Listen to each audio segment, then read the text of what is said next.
All right, everybody, this is the Basement Vagrants podcast. It's been a while since we've done an episode. I don't really know how to introduce it anymore. Bubs and Schweitzer are here. How about that? Here we are. What was our last episode? Was it Tech War?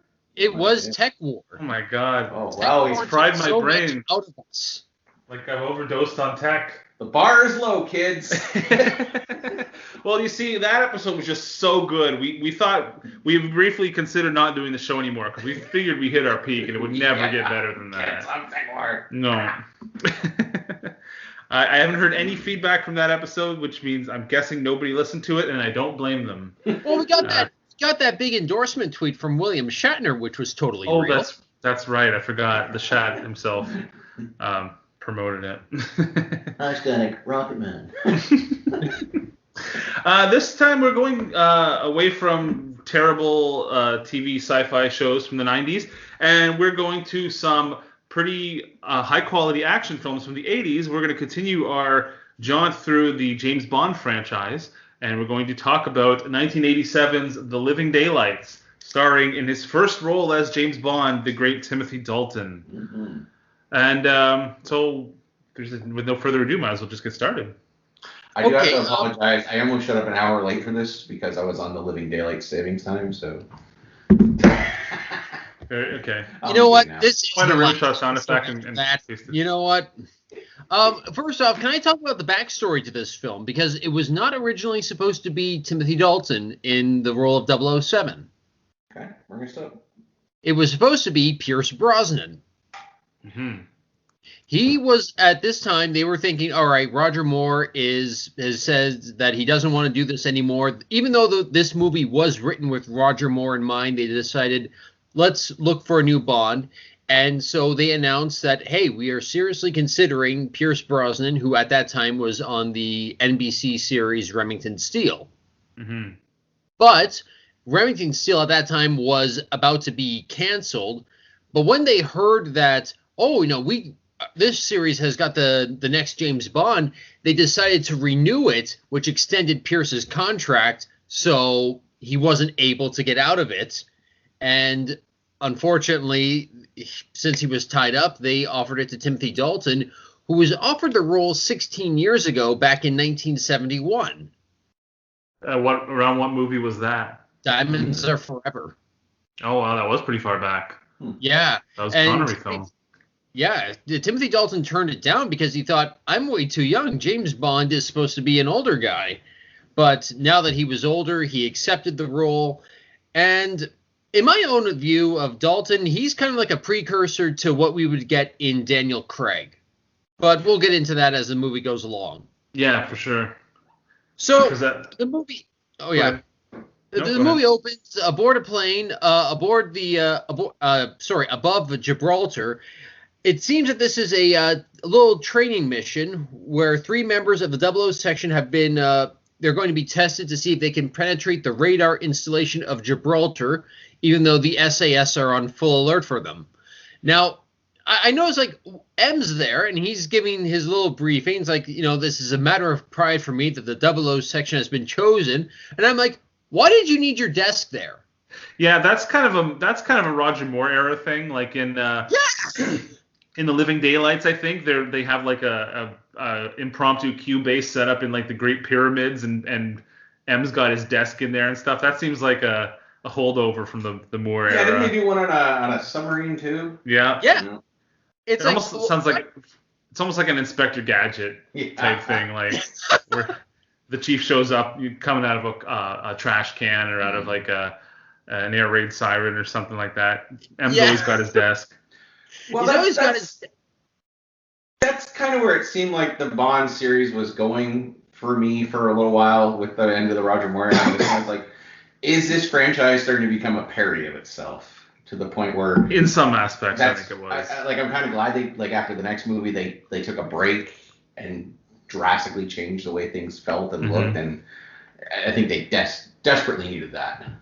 Well, a lot of that came from ending the Roger Moore era, and I love Roger Moore, but he got sillier and sillier. Not saying it's his fault, but his films got sillier and sillier as they went on, culminating in like Octopussy and the clown stuff, and View to a Kill, which is just a View to. I think we said in our View to a Kill episode that it feels like a Bond parody at this point. Like it almost feels like an Austin Powers movie. It was so over the top and crazy, and this feels like almost kind of like a reset switch.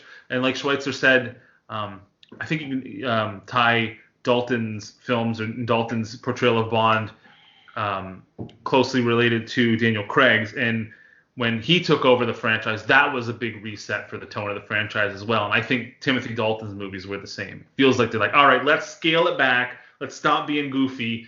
I don't know why they kept M's desk in the plane. That was still that felt like a holdover. It was in the contract. But it's like, let's take it seriously again. That desk had a 5-movie deal. This is movie number 5. It was under contract, like Pierce Brosnan. Yeah. Interesting to think, though. If Pierce Brosnan, this is just a crazy hypothetical, if Pierce Brosnan did not star in Remington Steele, would anybody these days know what Remington Steele is? The only I've never seen it, but the only thing anyone ever talks about is that was what Pierce Brosnan started in. That was what, mid 80s, early 80s?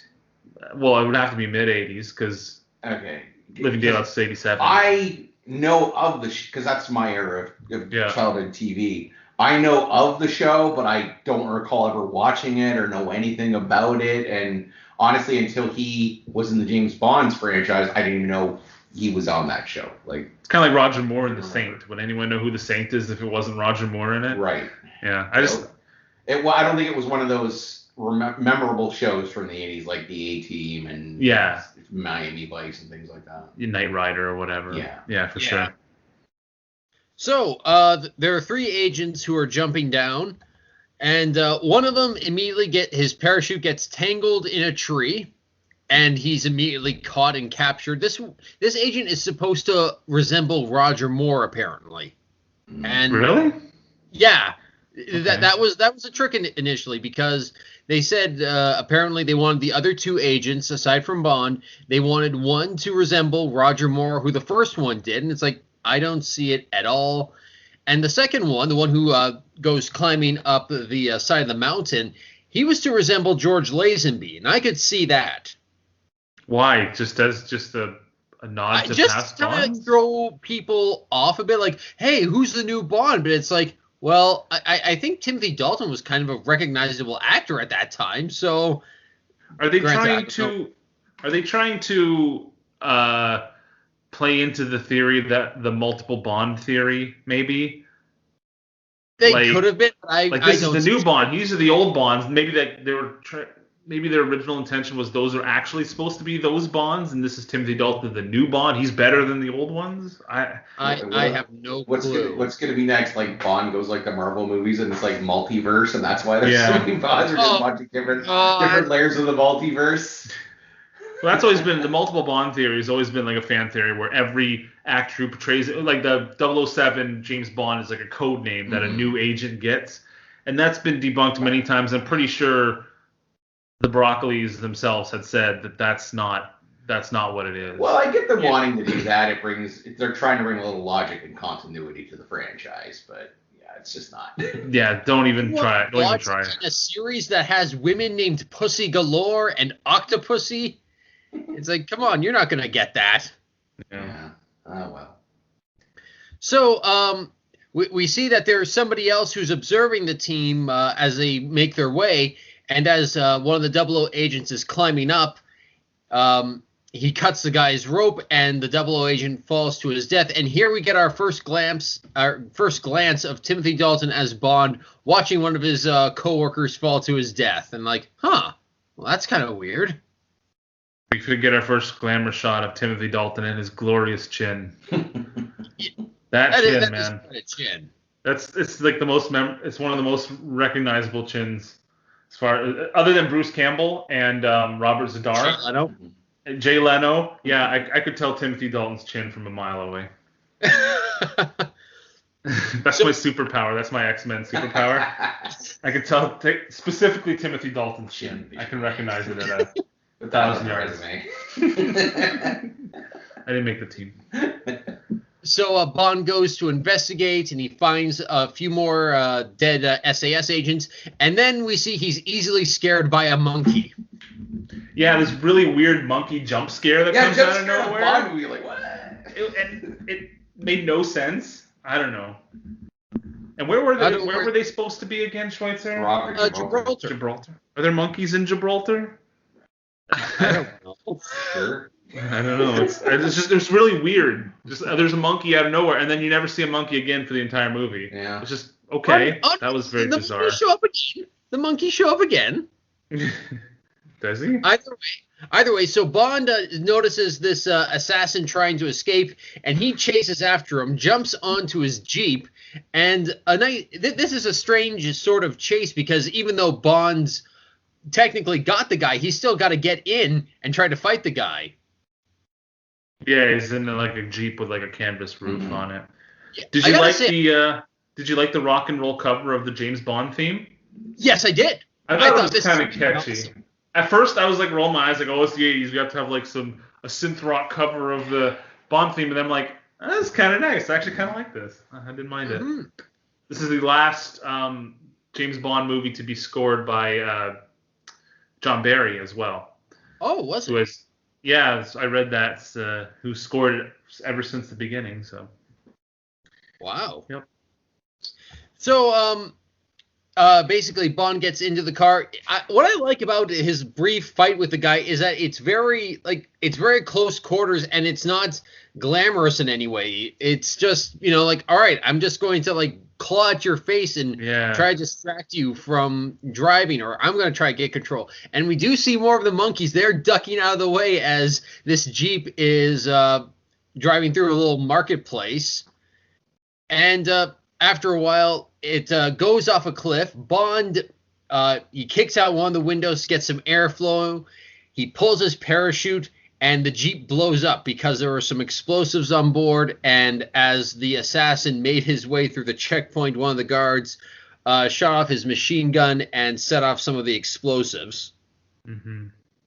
And then we cut to a yacht where this bored socialite is complaining to her friend on the phone how there's nothing there but playboys and tennis pros.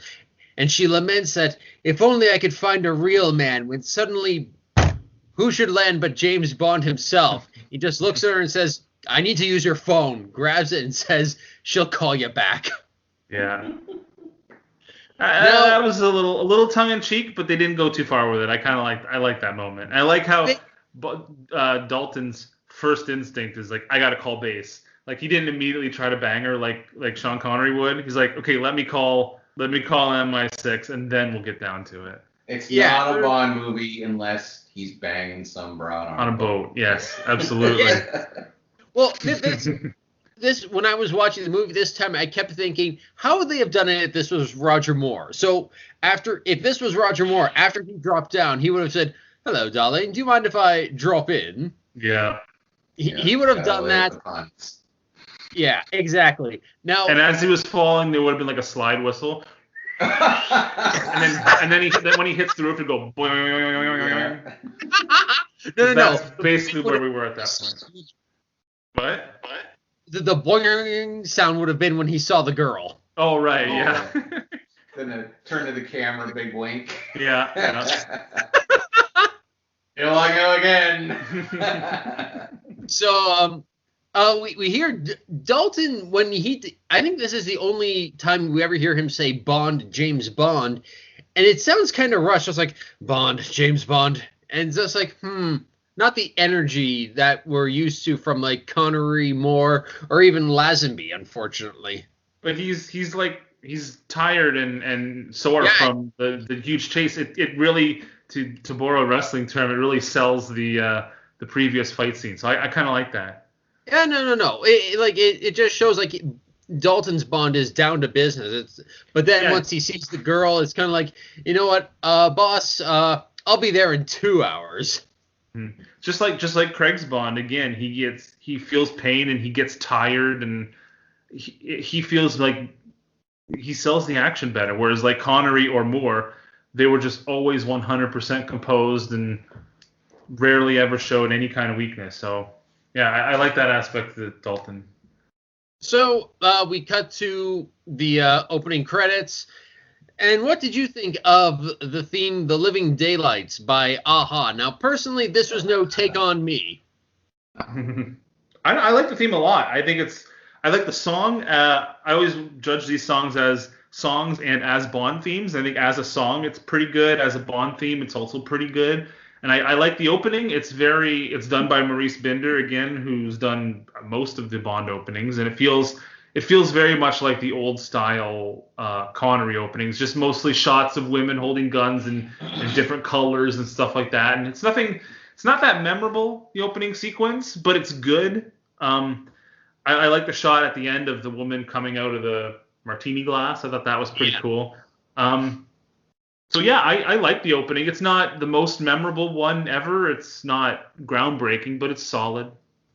I'm not a big fan of the song. No? I like the visual, but that song it's so 80s dated to me. And I do prefer, and I've said it before, I do prefer Bond songs when they're sung by females. So do I. I do as well. That's true. It was alright. Did you like Duran Duran? Avita Kill? Yeah, I do like that song. See, I think that's just as much of an 80s song as... But I think that song, I like that song outside of that movie. Like, that's a good poppy song. Yeah. So, like, that's been, I've heard that song a billion times. This one is kind of like, I don't know. It just, it just really sounded stuck in time for me. But not one of my favorites. What about you, Schweitzer? I'm a bit mixed. On one hand, it's like it's a good song, but as a good James Bond song, nah. Better than Madonna. Yes. Which But one I is she? bowel movements Die that are Another better. Day. Oh, yeah. Guess I'll die another day. She's like the female James Bond where she has just as many sexual partners. Yeah. I think we're going to have to set aside maybe a week to record a Die Another Day discussion because, man, there's a lot to talk about with that one. Oh, God. Well, Schweitzer and I will just be like, oh, you know what would be a good gimmick for that episode? Schweitzer and I have to compete, each trying to see who can come up with the most positive aspects of the movie. Oh, God. That'll be difficult. I'm going to be honest, I don't think I've seen that one. Oh, you're in for a treat. That's the fourth Pierce Brosnan Yes. one, right? Yeah. Is that the one where he's the one that killed really the French bad green screen on the surfboard or something? Yep. Okay. Where he's like out surfing a tidal wave like it's fucking Escape from New York. Oh, I can't wait. I haven't seen the whole movie, but I know that scene. It's anyway, I don't want to get into it now. Oh boy! No. Let's get back to the another 80s, day Jeremy. tangent. Okay. Okay, so so the movie then cuts to Czechoslovakia, where there's a concert going on, and we see Bond meeting up with Saunders, who is head of Section V in Vienna. And apparently what's going on, this is a defection. A KGB general is going to be defecting to the English, and Bond and Saunders are there to help. But Bond's a bit too busy focusing on the hot cello player played by Miriam Diabo. Mm-hmm. Oh, this is going to be a point of contention. Yeah, I didn't find her that hot.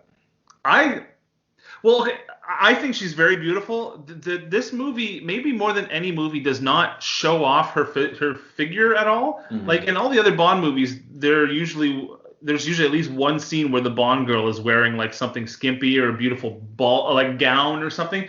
She's just kind of wearing regular clothes through most of this. In one scene, she wears a couple nice dresses, but nothing that ever shows off her figure, which is weird. I think her face is beautiful. I think she has big, expressive eyes. I think she's very pretty.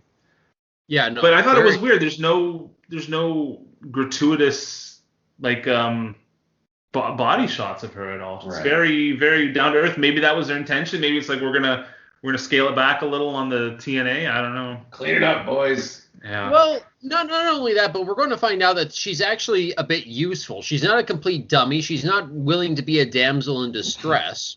But, we'll get into that. Okay, so Bond and Saunders make their way across the street from the concert hall to an abandoned building. And we see that Bond's got this heavy-duty sniper rifle for this mission. And the reason that Bond's there is because Pushkin requested him, and also that a sniper has been sent to watch him to make sure that he doesn't try any sort of defection. So during the intermission, Kozkov, sorry, I think I may have said Pushkin, but General Kozkov is getting ready to defect. He goes out the window, and Bond spots the sniper, and Saunders discovers it's the cello girl. And all of a sudden, it's like, well, I wanted to nail her. I can't kill her. I'm not into necrophilia yet. So shoot with my other gun. One of my notes was on that sniper rifle, because as soon as he brought that thing out, I'm like, that thing is massive. That sniper rifle, it's like 5 feet long, and it looked like a heavy duty machine gun. I looked it up. I wanted to know if that was like an actual real rifle, and apparently it is. It's called the Walter WA-2000.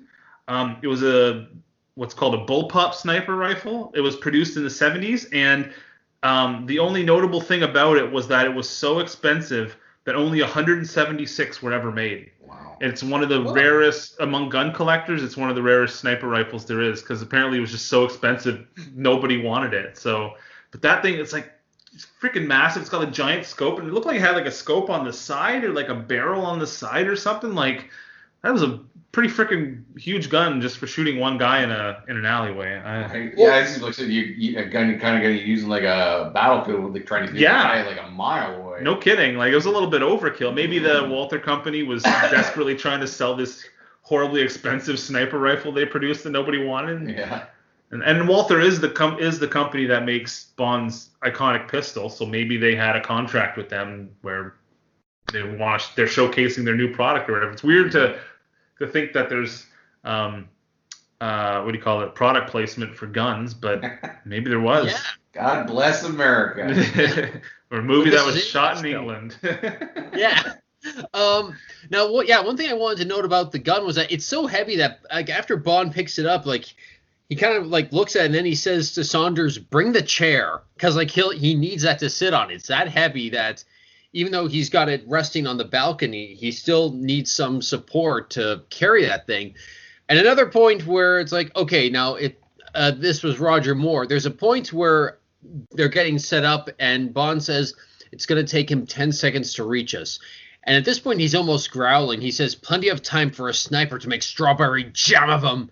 And I just thought, if this were Roger Moore, he would say, like, "Plenty of time to make him strawberry jam on our toast, old boy." Yeah, while pouring himself a martini. Yeah.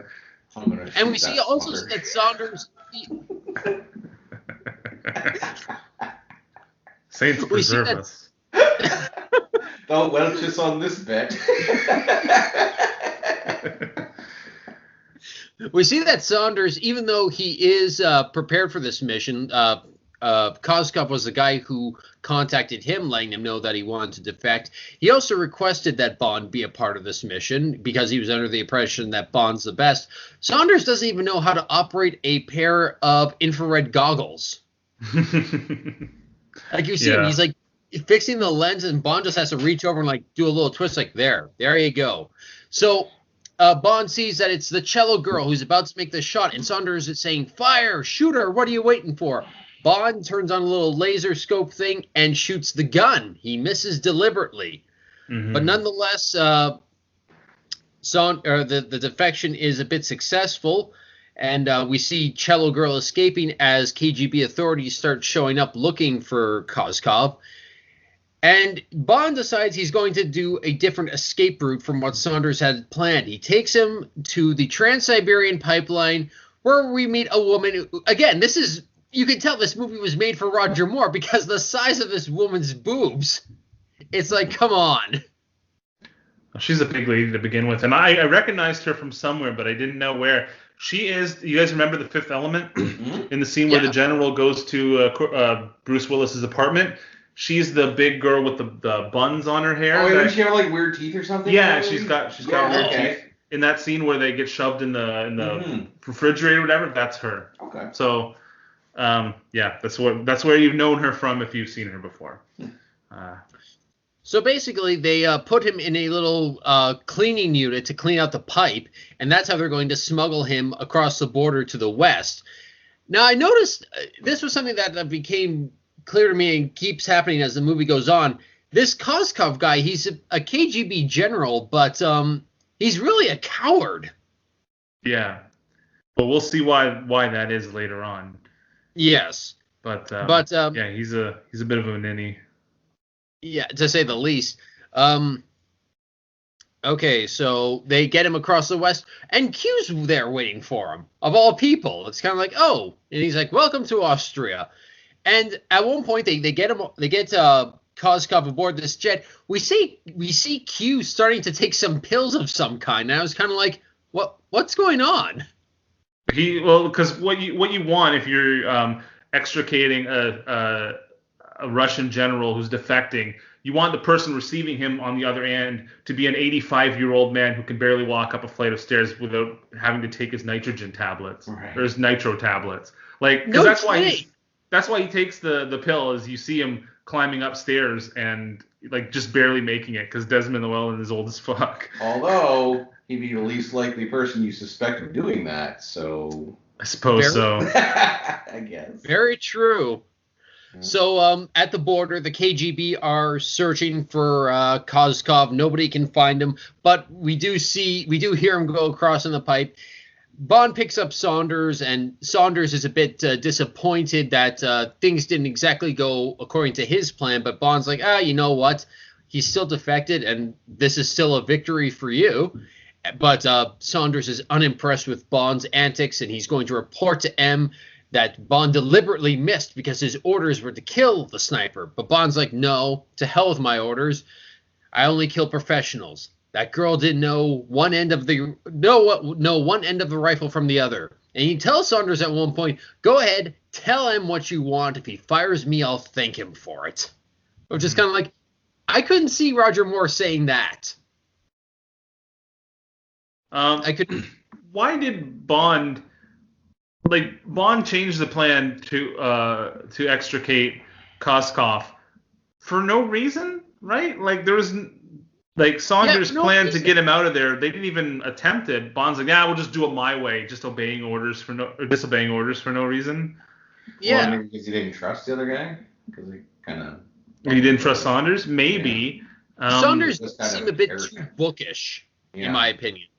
I think it's just a case of Bond is infallible. Everything he does is right and can never make a mistake.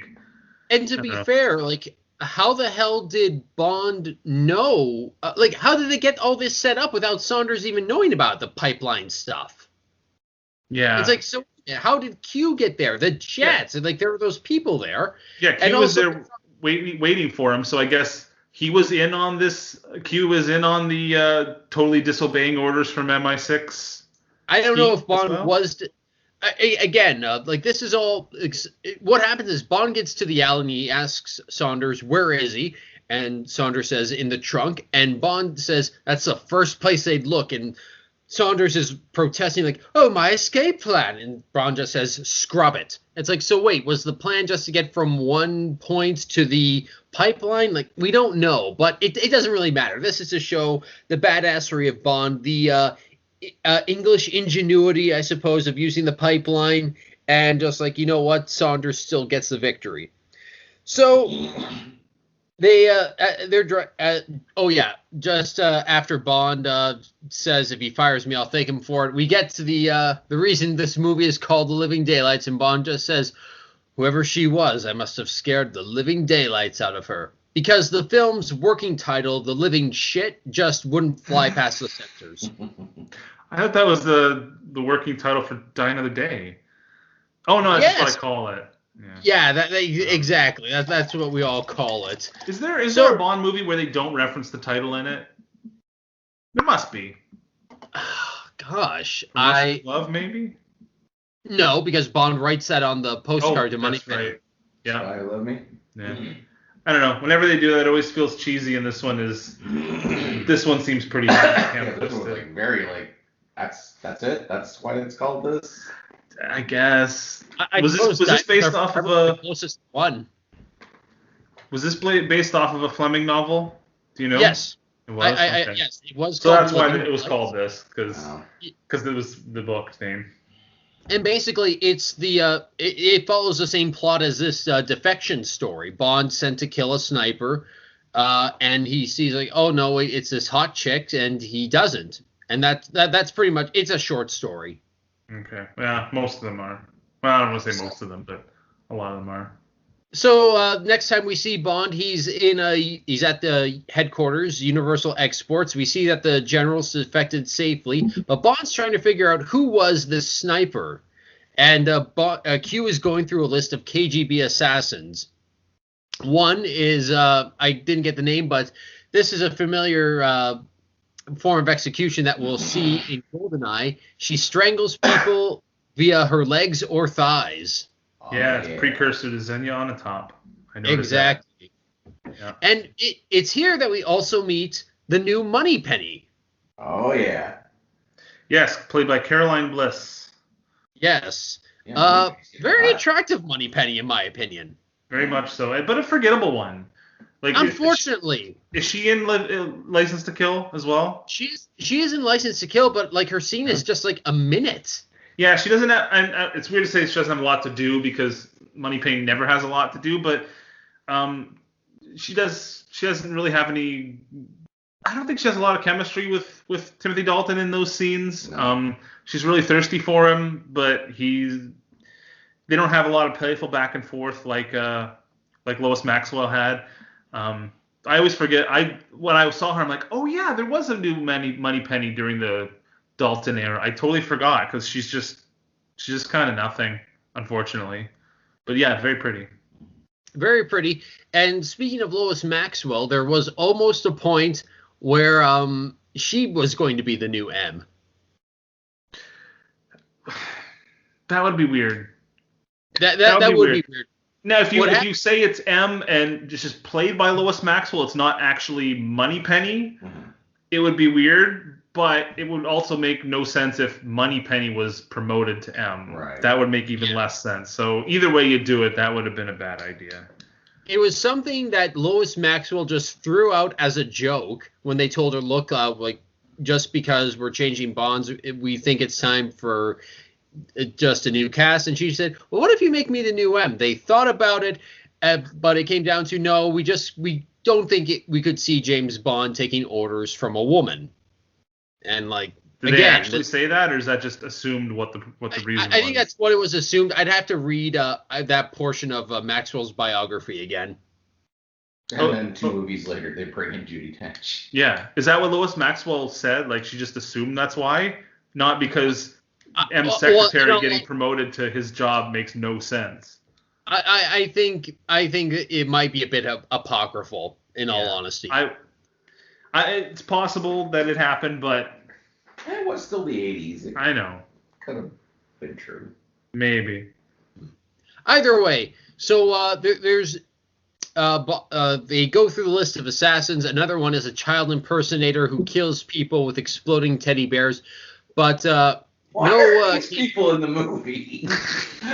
That would have fit perfectly in like Octopussy or something. Like she could have been like a circus freak or something at the Octopussy circus. That would have totally worked in that movie. Oh yeah. Okay. But no female KGB sniper assassins. But it doesn't matter because Bond's like, you know what? Forget it. He's got to go out to the I think it's the Shrubland safe house where they've got General Kozkov stored. And he's also got to go to Harrods to pick up a parcel for the general. And here we also get to one of the I don't know why they make these inventions for Q Branch, because it's like, but when do we ever see them actually used? And we get to see the Ghetto Blaster. Which in the history of quick cutaway Q gadget gags is probably one of my favorites. Yeah. I've always remembered the Ghetto Blaster, especially just the way Q says it is great. It's like, something we've cooked up for Americans. It's called the Ghetto Blaster. I love the way he says it. It's great. Yeah. I like, it's obviously silly, but the Q Branch scenes are just comic relief, and that's fine. They carry that on up until the Dalton era, or no, not the Dalton era, the Craig era, and then they kind of get rid of that and make Q some sort of stuffy young twink. Yeah. Who just gives Bond a gun and a radio. Which I'm fine. I like Bond in those movies, but he's not anywhere close to Desmond Llewellyn. I have a gadget in my pocket, but it makes sense in today's era, like a younger, smarter tech guy, like kind of guy who worked like in Silicon Valley or something. That's I think what they're going for. I'm very okay with. It's one of my favorite lines in Skyfall is when the new Q meets Bond in the museum, and he just gives him a case with just a gun and a little radio receiver, and he's like, "Were you expecting an exploding pen? We don't go for that sort of thing anymore." I love that line. It's it's a really clever, cute way of just winking to the past, and exactly. We're not doing that anymore. This is what you get. You get a gun and a radio. Yeah. And then later when he's on Javier Bardem's island and all the helicopters come in to rescue him, and and Bardem's looking around like, what's going on, and it's like, latest from Q Branch. It's called a radio. A nice little callback. God, I love Skyfall. Yeah. I fucking love Skyfall. Let's watch Skyfall. All right. That's the episode, guys. We're going to watch Skyfall. Okay. So Bond asks Moneypenny to look into anything about a female cellist from the Bratislava symphony that they were at, and Moneypenny offers Bond an opportunity to go back to her place and listen to her Barry Manilow records. Is that a reference that played a little better in the 80s, I'm guessing? I suppose so. Was Barry Manilow hip in 1987? I don't think Barry Manilow was ever Yeah. It's like, what do we mean by hip? But either way, so as Bond's on his way... It's like a juggalo? It's a real thing. That's what they call themselves. Oh, is it really? Yeah, they call themselves panelos. Oh my god. I know. Parrot Head has more dignity. I know. Moving on. So, as Bond is making his way to the safe house, we see a milkman. We see some random milkman get bumped into by an American, and he's like, "Oh, lousy Yanks." But as the milkman goes back to his truck, the guy who bumped into him strangles him with his Walkman. And it's like, oh dear. Sony Walkman, available in stores now. Placement in somehow. Mm-hmm. So Bond makes his way to the safe house. The general is there to greet him. We also see that Bond took some liberties with the shopping list and just added his own expensive stuff to it. Because it's like, okay, why not? And then we get down to the reason why the general defected. So apparently the new head of the KGB, General Pushkin, who replaced General Gogol, he's informed him that basically Pushkin wants to implement this old KGB policy called Śmierć Spionom, which means death to spies. And that's what it does mean. Isn't that what SMERSH used to mean? Yeah, exactly. The abbreviation of Śmierć Spionom, death to spies. Right. Yeah. Did they not have the rights to SMERSH? Was that I don't know, but did they lose that in the lawsuit? They might have. No, because that didn't have anything to do with Kevin McClory. That was all Spectre and stuff like that. Wasn't? Oh, okay. That's what I thought, because they said that Śmierć Spionom, and like, wait, why don't they just bring back SMERSH? And I'm like, oh, maybe they lost that in the lawsuit, but. Well, maybe also because like by the time like you have to remember, like, we're nearing the end of the Cold War, even though like most people didn't know it at that time. Who knows? Like maybe people just weren't they wanted to explain why is it called SMERSH? Like what does that mean? Well, nobody remembers SMERSH at this point. Like they haven't said that acronym since like the Thunderball? From Russia with Love. From Russia with Love, yeah. Okay. Yeah, 1964. Cool.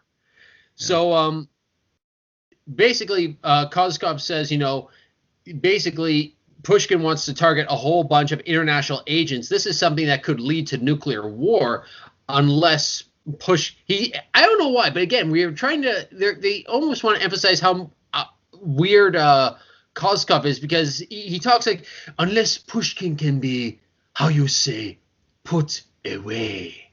It's like, why do you talk like this? Why can't you just say assassination? Like, you're not a fashion model. You're a KGB general. Shouldn't you? He's really hamming it up. Yeah. Yeah. And basically, he kind of like, at one point, he points to Bond and is like, it implies that it should be Bond who takes Pushkin out. And so they all leave.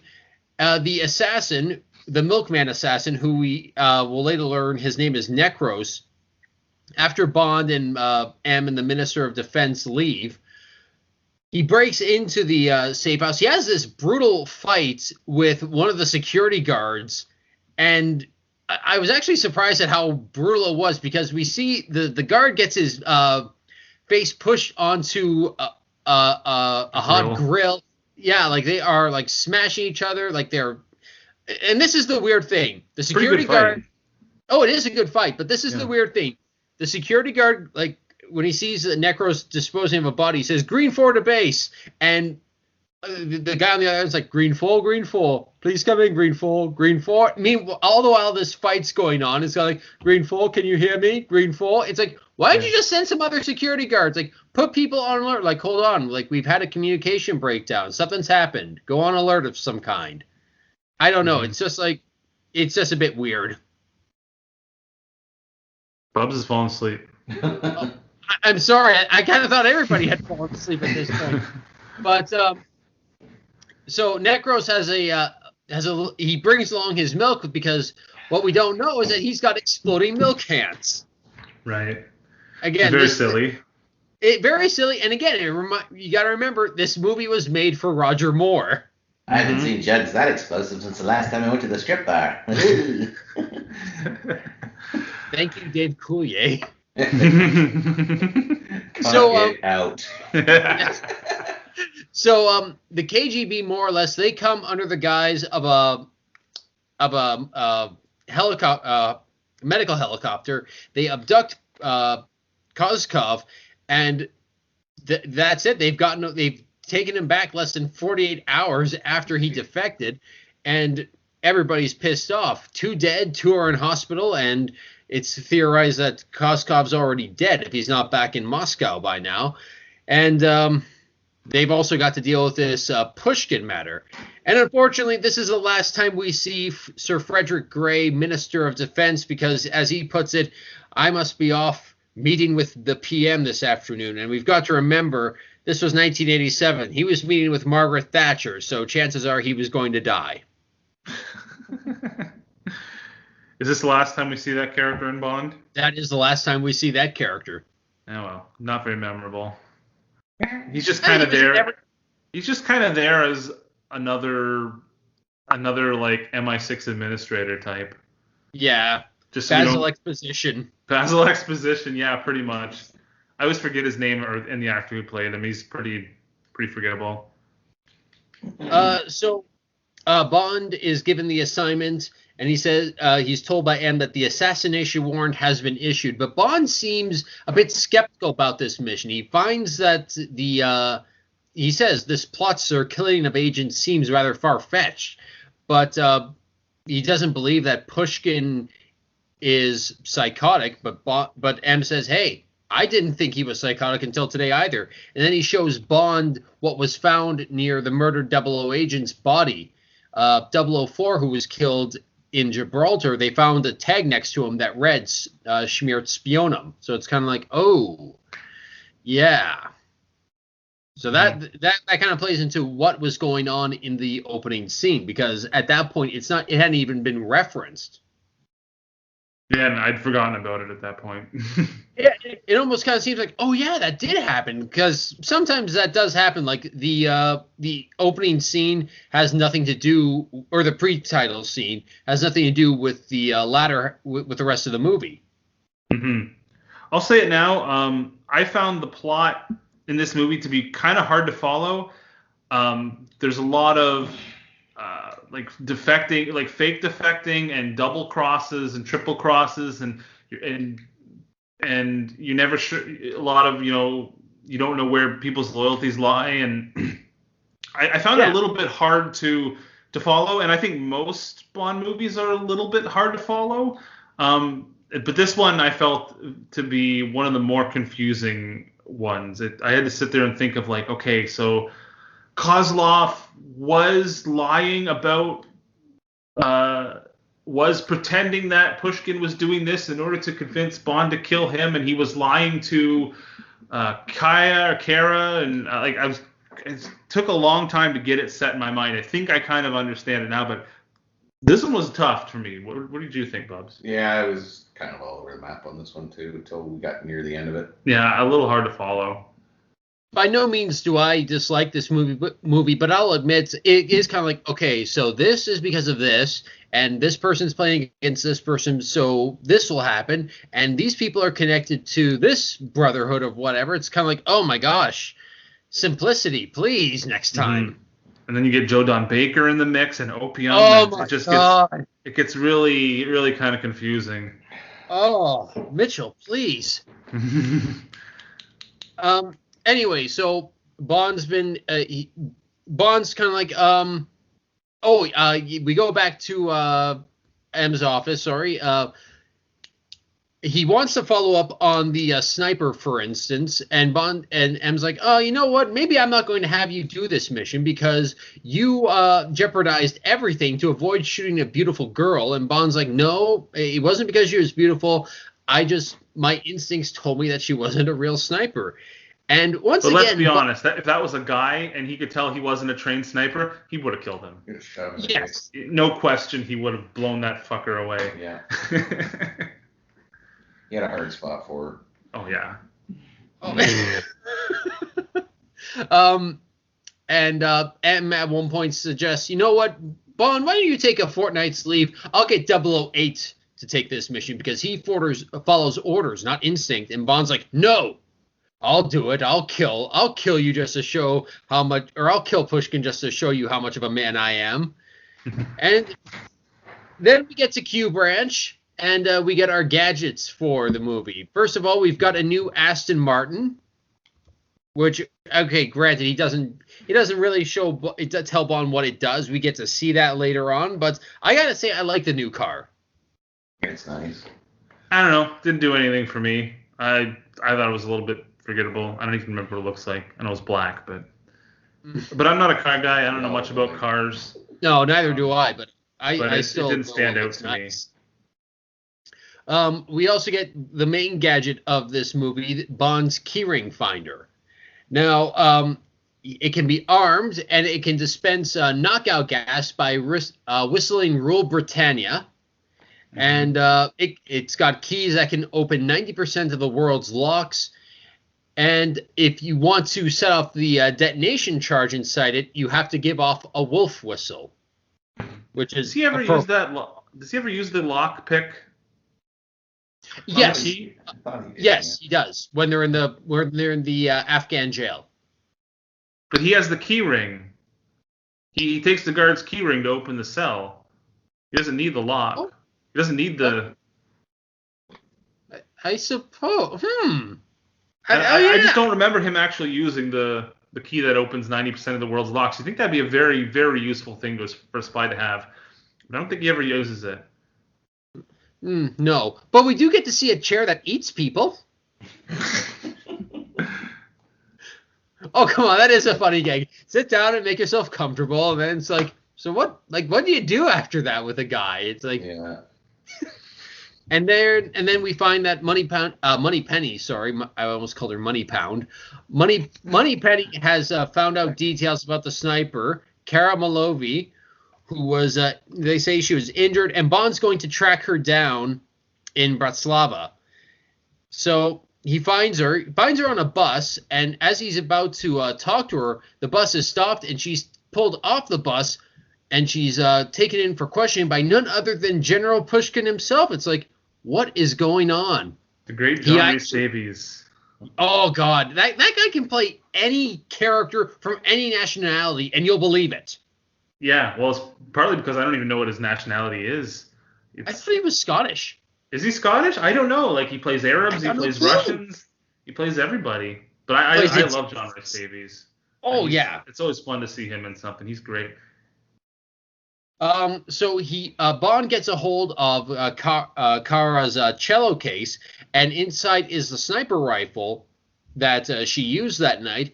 And then Bond finds that inside the gun are blanks. She wasn't going to be shooting anything at him, and he basically deduces that the defection must have been staged.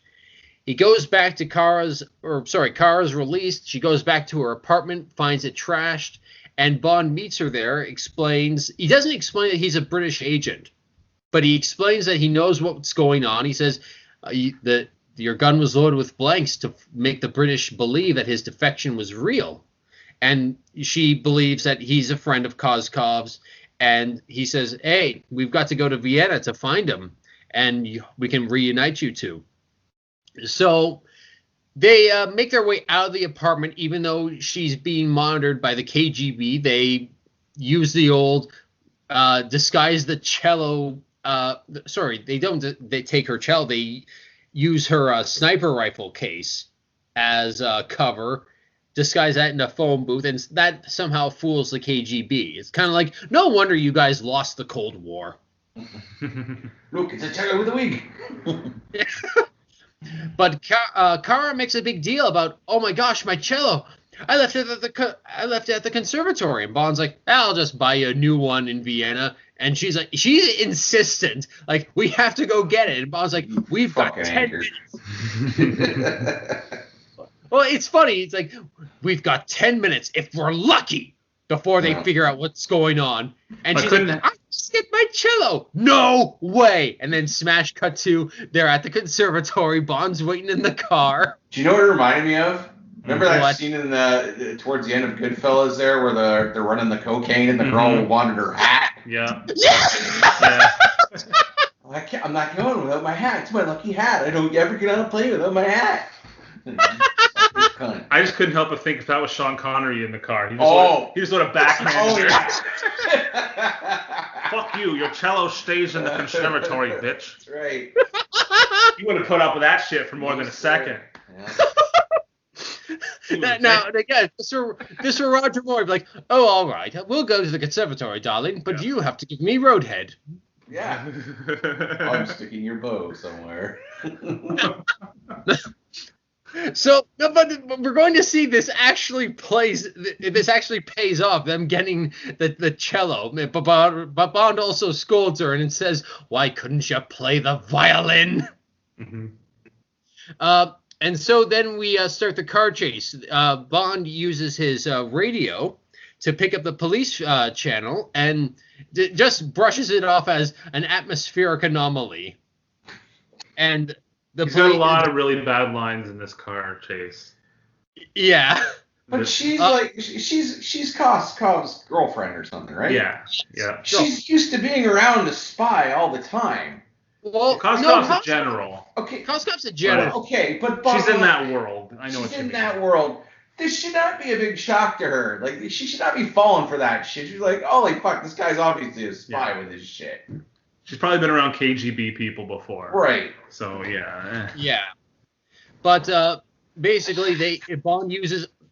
This is the funny thing. Bond uses a laser on a KGB car. This is the slowest working laser I've ever seen. It's kind of like, okay, just why can't you just slam on the brakes and it'll just cut straight across the car? But like, you gotta just slow down very slowly, cut it across. It's like, and he just dismisses it as salt corrosion. Yeah, really. He cut the guy's fucking legs off too, right? Yeah. I thought he was just gonna fucking laser one of the tires. Yeah. Why are you cutting the whole fucking car in half? Because it looks cooler. I guess. It did look pretty cool, but yeah, it was a little bit practical, but all right. And the guys who were looking through the car and into Bond's car didn't see it apparently. This giant glowing purple laser cutting their car. Yeah, a little bit silly. Again, this was written for Roger Moore. Yeah. So then we get to, they've set up a roadblock, and Bond basically uses the missiles on his car to fire a big hole so they can escape. And again, Kara does not question any of this. All she just asks when Bond activates the tactical display is, "What is this?" And he dismisses it as, "I had a few optional extras installed." Again, it's like written for Roger Moore. So they make their way to a lake where somehow they are able to use a shed as a shield while they drive around on the ice temporarily. Shed shield. At one point, I can't remember. Do the KGB shoot out one of the tires because one of them does go flat, or either way? Yeah, they shoot out the tires, and then Bond uses the rim to cut a hole in the ice around another tire, which is pretty cool. See, if they would just use their laser, they could have stopped them. Well, the laser only points horizontally. Right. They haven't developed the technology to angle it down yet. That's just Cube Ranch hasn't been able to get that far yet. Yeah. So a vertical laser, 007. Are you mad? Everyone knows light only goes horizontally. It's only 2 dimensions, James. Because the Earth is flat. We all know this. So light only travels horizontally. You didn't know Q was a flat earther? Yeah, totally. I think it was only in the novels they bring that up. So they use a rocket on Bond's car to kind of throw themselves over a border wall. They're close to the border, but the car is trapped in a snowbank now, and Bond activates the self-destruct and makes sure to grab the cello because they will be needing it. Mm-hmm. So the car blows up, and Bond gives the line, "I'm glad I insisted I brought that cello." And it's like kind of like, say what you will, but it was the right thing because all of Sean Connery's backhands wouldn't have stopped those Russians. Yeah. You underestimate his backhand, sir. That's true. So Sean Connery just would have ridden her down the slope. Mm-hmm. That's what was happening. They didn't have the cello. Yeah. I got a question. If he used her as a sled, would the Beach Boys be playing? I don't get it. Remember the Beach Boys scene from A View to a Kill? Oh, yeah. Oh, yeah, the snowboarding. Sorry. That was just... Would it have been yeah. right if Sean Connery was going down?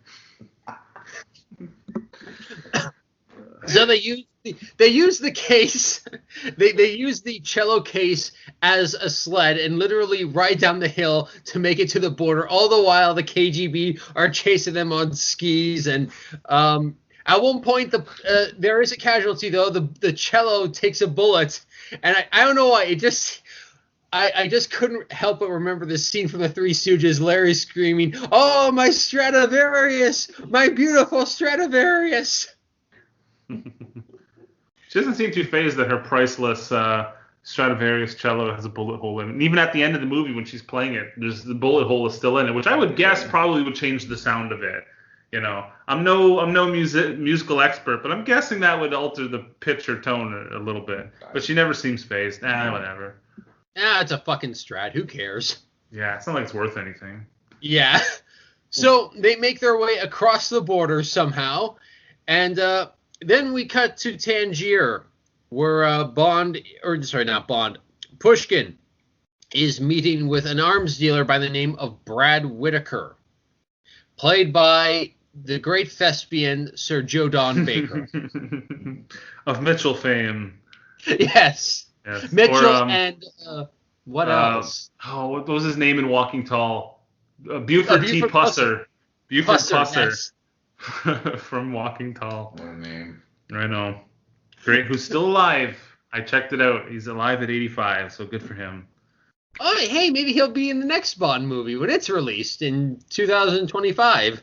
Who interestingly would come back in 8 years after this movie in GoldenEye, playing a completely new character, Jack Wade, who I believe was also in Tomorrow Never Dies as well.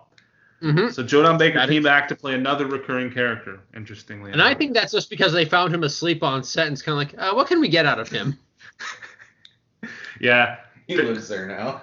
They opened up Pinewood Studios 8 years later, and Jodan Baker's just in a sleeping cot on the floor. Hey, guys! I wonder when you'll be back. Oh, shit, we forgot Jodan Baker. Great, we needed you for the next movie. You can play Jack? It's like Milton in Office Space. And we'll pay you in whiskey. Yeah, exactly. Just a sleeping bag on the floor and a 10-foot high mountain of empty Spam cans on the floor of Pinewood Studio.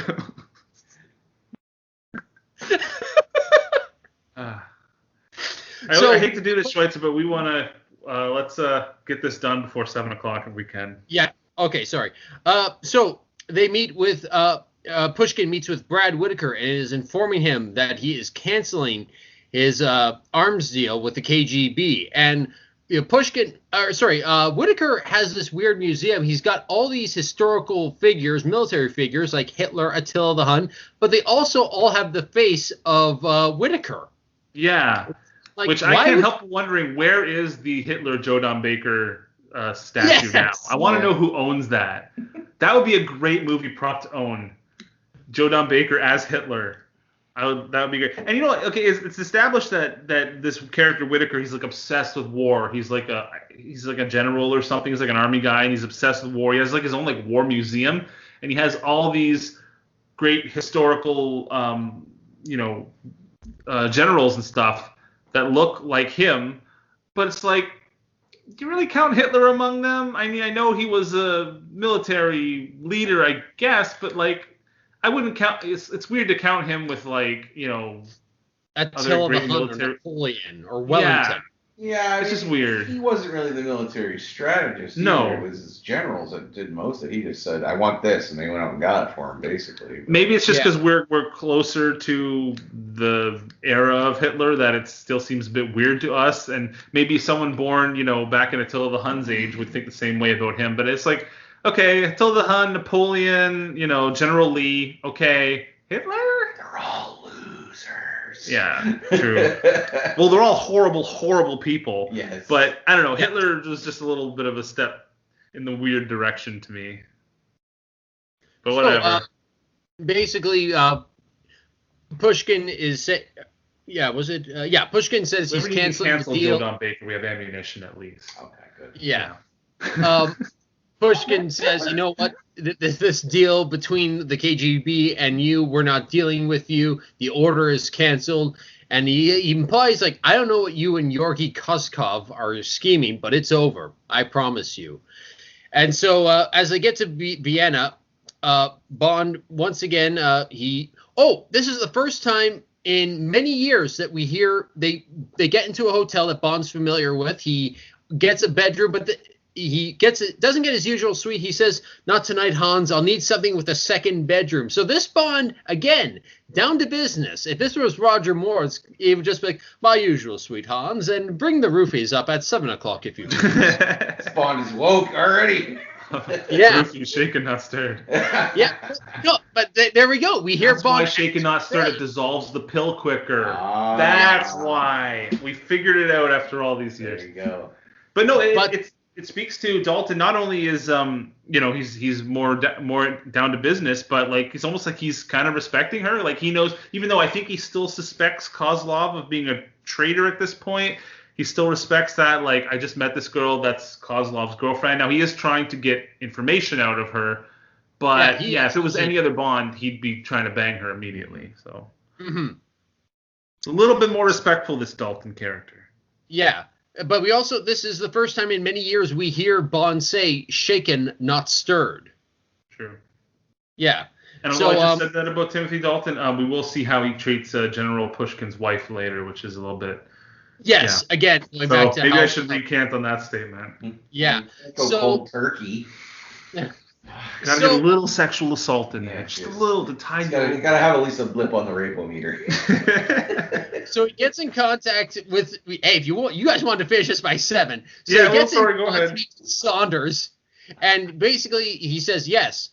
This girl is not a KGB sniper. She's Koskov's girlfriend. I'm using her to try and find him, so we can figure out what the hell's going on, because the defection that Koskov did was fake. And so Saunders is kind of like, well, all right, I can get you these documents, but like it's gonna take time. It's like Bond says, we don't have time, and Saunders just says, all right, what have I got to lose but my pension? And they decide to meet at a cafe at the circus or fairground at midnight. Now we see them go to the circus. Bond is the only person at this. Oh no, Saunders dresses like this too, but Bond is dressed in a tuxedo to go to a fair. I don't even remember this scene. I've seen it at a fair. I remember them being on a Ferris wheel. Oh, that scene. Yeah, okay. Yeah, now I remember it.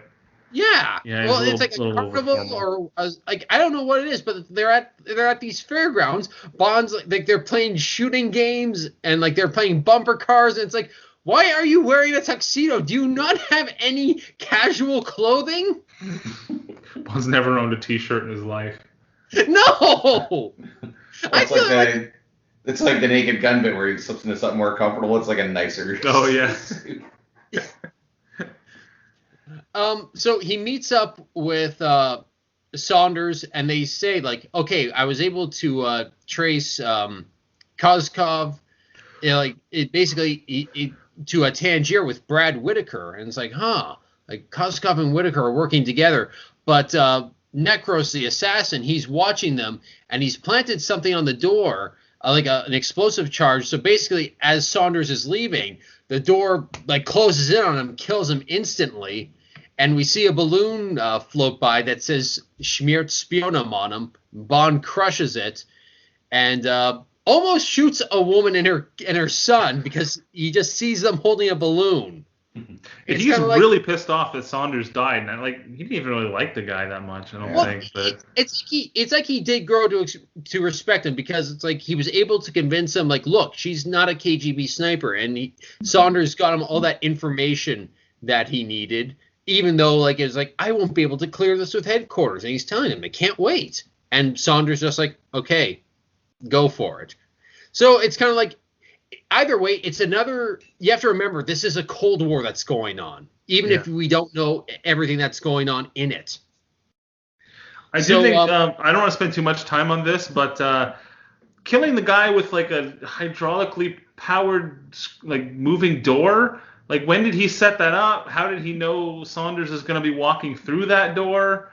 Like, nobody saw him setting this trap up? Like, the circus is pretty damn crowded. Yeah. Did he come, like, the night before? Like, oh, I know he's going to walk through this particular door at some point. Like, this is kind of stupid. A little bit.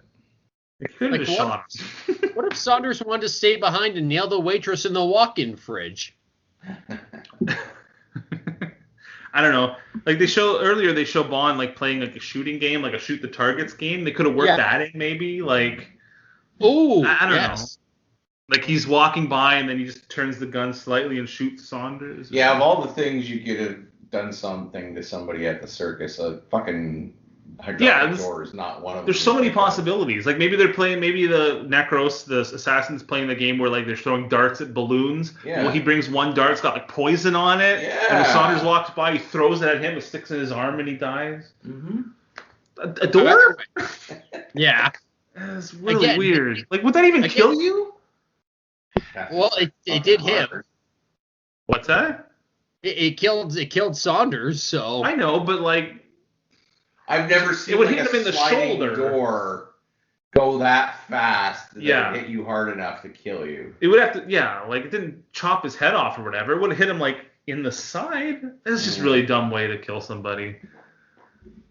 Especially like I said, in a place where there's so many creative opportunities for an assassin to kill someone without being seen. Mm-hmm. Yeah, whatever. Weird. Okay, so Bond and Kara make their way to Tangier because Pushkin is there, and Bond decides, all right, I've got to figure out what's going on to see if Pushkin knows anything. So he breaks into Pushkin's apartment and it gets Pushkin to lie on the bed. Like he's ready to kill him. I honestly, when I first saw this, I thought Bond is going to kill him, but he starts questioning him. Koskov disappeared a few weeks ago before his defection, and Pushkin was going to have him arrested for misuse of state funds. And now Pushkin also activates a little thing to call a security guard. And this differentiates from the Roger Moore era Bond. Like he hits Pushkin in the back with the butt of his gun, and he grabs his wife, kind of violently rips Pretty violently, yeah. her robe off as she is kind of like crying, like no. So that way she's naked as the guard comes in. Bond knocks out the guard and just throws her robe back and says, "Get in the bathroom and lock the door." If this were Roger Moore, he would hit Pushkin with the butt of his gun and just go up to Pushkin's wife and say, "Pardon me, darling, may I borrow this?" Yeah. Take her robe off, and then once he throws it back to her, he would say, "Why don't you go into the bathroom, darling? I'll be there to join you in the shower shortly." Well, that's definitely what would have happened because Roger Moore has said that he didn't like all the violence in his movies. He wanted it toned back even more. He was very against violence, like even though he's James Bond, Right. he always wanted it to be toned back. So like, yeah, that scene, I don't want to say it made me uncomfortable, but it was so unnecessary. Like Bond, like literally. I don't know. I don't know if it's unnecessary. But okay, look, he grabs Pushkin's wife, who's completely innocent, like she hasn't done anything, like literally rips off her top and makes her stand naked in the room, so that when the guard comes in, he's momentarily taken aback, so that Bond can hit him with the door. But he could have hit him with the door when he comes in anyway. Yeah. Like her being naked there, like really only stunned him for like a second. I don't think it was necessary at all. It felt like overly cruel to me.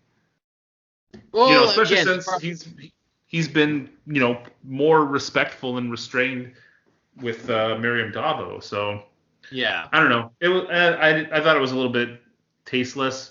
Didn't ruin the movie for me, but it's like, did we really need that? Yeah. So Pushkin starts to recover, but Bond's ready to assassinate him. This is actually one of my favorite moments in all of, not just the movie, but maybe the whole franchise. Bond just says, "Stay where you are, get down on your knees, put your hands behind your back," and like he's pointing the gun at Pushkin's head, and Pushkin just says, "You're a professional. You don't kill without reason," which is a great line. Yeah. But Bond says, "Two of our men are dead. Koskov's named you. Why should I disobey my orders?" And Bond just says, Pushkin asks, who do you believe, Koskov or me? Because I don't know anything about this Schmiertspionum. That's from Stalin's era. It was deactivated 20 years ago. And we had nothing to do with these agents' deaths. And Bond says, if I trusted Koskov, you and I wouldn't be talking. But they both agree that as long as Pushkin's alive, they won't know what's going on. So they stage an assassination where Pushkin is going to be making a speech. Necros is there to actually kill Pushkin to get things moving, but it's Bond who ends up doing the assassination. And he makes an escape. And even Pushkin's wife thought that he was dead, but later we see he's just wearing squibs. And Bond's picked up by two women. It's not even that he's wearing squibs. He was actually shot by Bond. He was just wearing a bulletproof vest with like blood packs in it. Yeah. Because he said, for my first time in my life, I'm thankful that James Bond is a great shot. Which I thought was, because when that happened, when he was assassinated, like, wait, where did they get squibs all of a sudden? And then later they revealed that. I'm like, oh, okay, that makes sense. I really like the whole fake assassination sequence. That was like really like spy movie for me. Bond is. A lot of Bond movies tend to be more action movies than like spy espionage movies, but that was like a real spy movie type gambit. I really liked that. Oh, I recognize the actor too that played Pushkin. He was in Sliders. He was Professor Arturo. You remember that show? Pushkin? Pushkin's John Rhys Davies. You mean Cosmo? No. No. No, he is right. He is right. Yes, John Rhys Davies was in Sliders. He was? Yeah. Yes. Oh, I didn't even know. Yeah. He's been in so much stuff. Oh. Like he was Sala in Indiana Jones. And that's he was right. Gimli, and he's been all over the place. Yeah, that guy's been around. I know it's like your favorite show, but I've never seen Sliders. Oh, I wouldn't say favorite show. It was a really good show. I thought it was like your favorite show. Oh. Anyway, let's keep going. Okay, so the two ladies pick him up, and it turns out they're not. They don't want to party with Bond. They're abducting him. And we take Bond to a to a boat on the dock, and we meet Felix Leiter, played by I can't remember the actor's name, but he played Jack's dad on Lost. Oh, that's him. Okay, yeah, I don't know his name either, but I totally didn't recognize him. Well, he starts off with the most bland delivery of his lines. Is Jeffrey Wright the only Felix Leiter to play the character more than once? Nope. No. I can't remember his name, but the actor who plays Felix in Live and Let Die, he returns for License to Kill. Okay. Oh, that far away, huh? Yeah, no kidding. Okay. Interesting. Because I was in my mind, Felix Leiter is a different actor in John like every Terry. single movie. That's this actor's name, John Terry. And Bond lets him in on what's going on, that this is all a plan. We're trying to figure out what's going on. World War III is not going to be starting, so take a chill pill. Let's have some drinks. And we also find that Pushkin and is at Brad Whitaker's place. They're congratulating Necros for a job well done, but he's like, I didn't kill him, Bond did. And like, then this makes Koskov all happy because he's like, I told you the British believed me. I told you. And then he gets a phone call, and we don't see who it's from, but eventually we're going to find out, because when Bond returns to Kara, she seems a bit cold and distant. She makes him a drink, but then Bond starts to explain, look, I got to come clean with you. I'm a British agent, and I've got to, like, Koskov's been lying to all of us, but Kara is mistaken and believes Bond's a KGB agent using her to kill him. But it turns out she's drugged his drink. And he reveals, I was the sniper since it turned. I know. How do you like it, Mr. Bond? Yeah. This is and it was shaking that stir too, wasn't it? This is for pussy and for domino and for plenty and and for very good night. You deserve a gold star of Jello pudding. The B2 Bond has begun. Let me ask you, Schweitzer. I don't know if this is just a coincidence or not, but in the scene when Bond is just about to pass out from the chloral hydrate and Necros comes in the room, Bond takes out his gun, and it looks to me that he motions to put the gun to his head to kill himself. Now, I don't know if that's I don't, because that's a very un-Bond thing to do, but I don't know if that's like he's taking the gun out and he's like almost passing out, and it's just how his hand like he was going to shoot Necros, and that's just how his hand happened to move. But it really looked to me like Bond was about to kill himself in that scene. You didn't happen to notice that? I didn't happen to notice that, but that's a very... I want to go back and watch that after the show. Yeah, I want to know what you think, because it's ambiguous enough that it may just be how he was falling when he was passing out. But man, if Bond was actually motioning to kill himself, that would have been like the first time that's ever happened. Like even in Die Another Day, when Bond was like captured by the North Koreans and tortured for 2 years or whatever, he didn't even kill himself. No, it just killed the franchise. Anyway, moving on. That's very true. Yeah. So Bond is they fake Bond as a medical patient who's in need of a heart transplant, but they're on a plane going to Afghanistan, and all of a sudden now Kara has a change of heart. It's kind of like, what happened? Like what's brought this on? Like I don't understand her change of heart all of a sudden. She just did Koskov say something that tipped her off? No, or... if anything, like they just, it's the scene where like she's dressed up as a nurse and they open that container that has the heart in it, and the guy's like, ugh, close it, let them go, and but then they're back on the plane. Necros leaves the room to take a pee, and Bond's trying to open the container to see what's in it, and then Kara just reaches over and says, "I've been such a fool." It's like, yeah.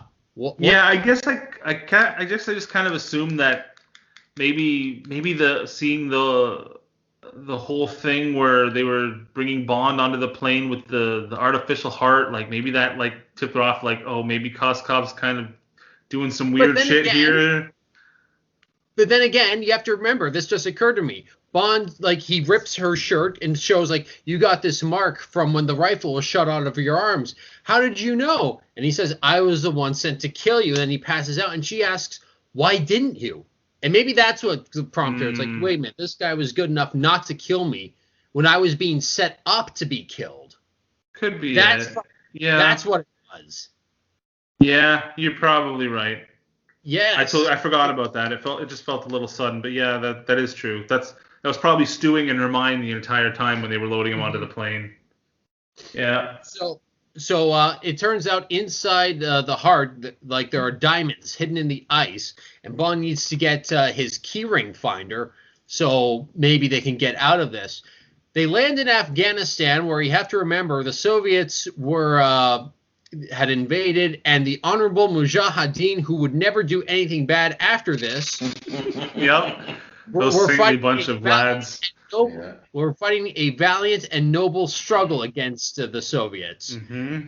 Hey, look, it's Bin Laden. Osama and the boys just fighting the good fight. This movie came out a year before Rambo 3 as well, which, as you'll probably remember, ended with a heartfelt dedication to the Mujahideen, the Afghani freedom fighters. Yeah. So Kozkov turns Bond over to the authorities in Afghanistan, and he also turns over Kara, saying that she's a defector, and she gives him a good slap for what's worth, and they are taken to the local barracks, or not the barracks, the local prison, where we see there's an Afghan man who is going to be shot tomorrow. But, oh no, he says, "Am I to be shot tomorrow?" And the guard, "No, good news. You are to be hung tomorrow." It's just like, oh, those Soviets and their terrible sense of humor. All of Schweitzer's impressions sound like Arnold Schwarzenegger these days. Like, all of them. He just defaults to Arnold. I hope not my Woody Allen or my Mike Tyson impressions do. Those are the only ones I got left. That's true. Those are pretty good. Although, could you quickly do an impression of Mike Tyson doing a Woody Allen impression? I just broke his brain. I can't. I'm sorry. Like blocking a computer and destroying itself. I can't do it. Okay. So Bond uses Keyring Finder to set off the stun gas, and a brief fight ensues. Kara and Bond escape, and they also let the Afghani man in the cell. They let him go too. He's kind of like, hey, claps his hands. They throw him the keys. So they get out of the base, but it turns out they're about to be captured. But the prisoner, whose name is Cameron Shaw, he appears and he says, "No, I told them you're not Russians. Now they're not going to kill you." And Kara says, "Not now. What about later?" And Bond's like, let's take our chances. Well, I have the line written down that stuck out to me. Bond says, "Don't worry, they'll save you for the harem." I'm like, oh, gee, great. Thank God. Yeah. That's a much better fate. Jesus Christ. Oh, don't worry. They'll just gang rape you. That's all. Yeah. Maybe Bill Cosby should have been cast as James Bond.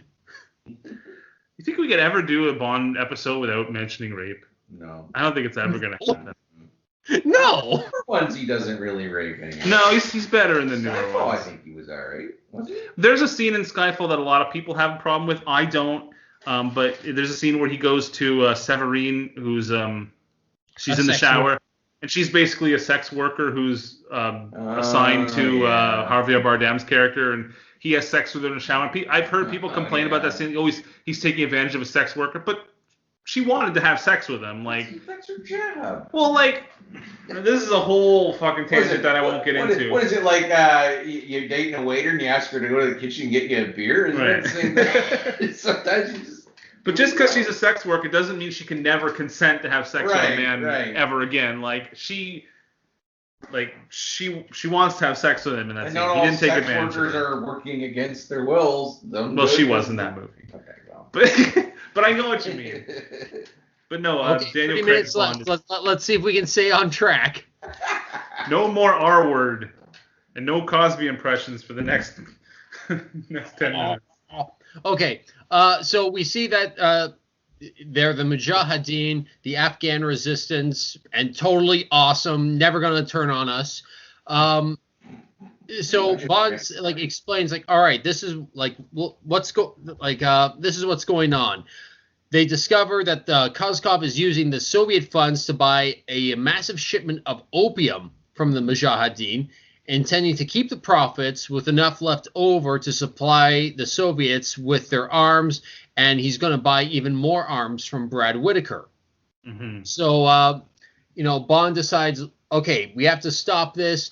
Him and Kara briefly have a small argument about whether he should help them or not. She calls him back end of horse, and Bond asks, "Are you calling me a horse's ass?" Which I don't know why. I just found it funny that Bond's going to get upset over that. Well, he's kind of playing with her in that scene. He's kind of being charming and like, he does it with a smirk. It's one of the more charming Timothy Dalton scenes, I think. Yeah. So they decide Bond is going to sneak aboard with this convoy, get a bomb onto the plane that's going to be leaving with all the opium, and everything seems to be going successfully. But as for some reason, like he's got the whole. I suppose it's a turban, but whatever it is, he's got the shroud over his face, but it falls. And as he's getting off the plane, he's got the explosive on there, and he knows he's on a Russian base. It's kind of like, you should really cover up your face. Yeah. Because people are going to recognize, hey, I don't think this guy's an Afghani. Yeah. But this Timothy Dalton. Oh my God. A massive fight breaks out. The Mujahideen, along with Kara, who actually is the one who kind of leads the charge a bit. She's like, James helped you. You've got to help him. Cameron's like, no, I cannot help him anymore. See, they do sound like Arnold. Oh, my God. They do. But, yeah, she's the one who kind of whips them into shapes. Like, she turns out to be the hero. They don't want to help him. And she's like, fine, I'll do it myself. Grabs his gun and rides off into the sunset. And I'm like, oh my God. You go, girl. She turns into a little bit of an action hero for a bit. Like, Kara, like, mobilized the Mujahideen. She planned 9/11, didn't she? Kara did 9/11. Either way. So the Mujahideen attack. Bond's trying to get the plane off. Again, we see Kara, like, she is trying to drive a Jeep onto this cargo plane. Oh, yeah. And like there's a one point a KGB or just a Russian guy jumps on the car trying to get under control. She smacks him, uses the windshield wiper on him, and smacks him again. She's under fire, but she's still keeping her cool because it's like, great. After Stacey Sutton, it's nice to have a competent Bond girl. Yeah, I had that exact thought. I couldn't help think of what Tanya Roberts would have done in this case. She would have just like sat and cried and go, James. Don't speak ill of the dead. I don't think she's dead yet. She just died like a couple months ago. It was a hoax though, wasn't it? Was it? No, she died for real. You told Schweitzer, you told me she died, and then later you said she didn't die. Make up your goddamn mind. She got better. No, I am not. She's not quite dead. No, is she dead or not? I need to know this. She is dead. Okay, well, she was a great Bond girl, and I'll miss her. Then. No, she was terrible. No, she's literally the worst there ever was. Yeah, it's not her fault, but it kind of she's is. She's very pretty. Yes. Yeah, she was. Either way. She's good as Donna's mom. Yes. There we go. Bond has to explain, like he's trying to explain to Kara, like go back and then go in through the cargo entrance. She doesn't understand it at first, and I'm pretty sure Bond, even though we can't hear it, I'm pretty sure he says, for fuck's sake. Yeah, he is. Oh yeah, she did die January 4th. Damn. So Kara's able to get on board, and it seems that Necros also jumps on the plane as well. So Bond's like, all right, well, now that you're here, I've got to disarm the bomb. Just like take the controls and hold it steady. But Necros is there. He fights Bond. Now I got to admit, I like this fight scene because not just of how it's filmed, but it's clever. They are holding on to the cargo net. All the opium's flying out, and you can see, like, obviously these stuntmen probably had parachutes on underneath their clothes, but they are dangling out of this plane, and it's a pretty cool scene. Yeah, this is the one fight scene, the one stunt scene in the movie that stands out to me, and I went back and I watched this scene with the director's commentary just to see. So I was pretty sure it was filmed like actually with stuntmen hanging out of a plane, and it was. And I listened to the commentary with John Glenn, the director, and he said that it was stuntmen actually hanging out of the net on this scene, and they had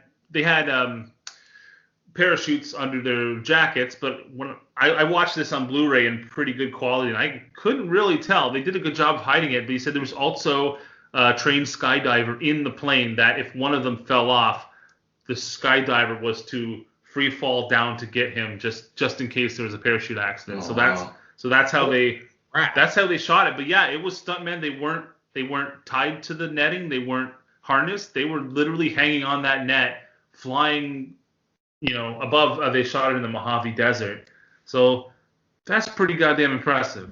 That is. And it's a really good stunt scene. And the one that sticks out in this movie to me is that scene. Really good. Wow. So Bond is able to Necros is holding on to Bond's foot. He's not letting go. So Bond just cuts the laces of his boot. Necros falls to his death. He gets back in, and Kara asks what happened. And again, written for Roger Moore, Bond replies, "He got the boot," even though that was clearly added ADR. I think that really, because I thought as soon as he starts cutting that boot off, I'm like, okay, we know the pun. Yeah, I thought it was pretty obvious. Like, I don't think they wrote that stunt in and then came up with "he got the boot" later. I think they come up with "he got the boot" and then they wrote the scene to fit around that. But I think that's a really good line. I that's one of the better quips, I think. Although I think it would have been better if I gave him the boot. I think that would have been better. That would have fit better, but not bad.